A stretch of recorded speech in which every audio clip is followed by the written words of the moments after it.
Всем привет! Сегодня я покажу, как прошла моя суббота перед Пасхой.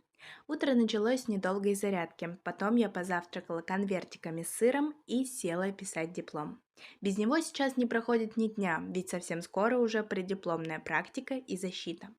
Позже я решила немного убраться в комнате, сняла гирлянду и развесила новые постеры на стену.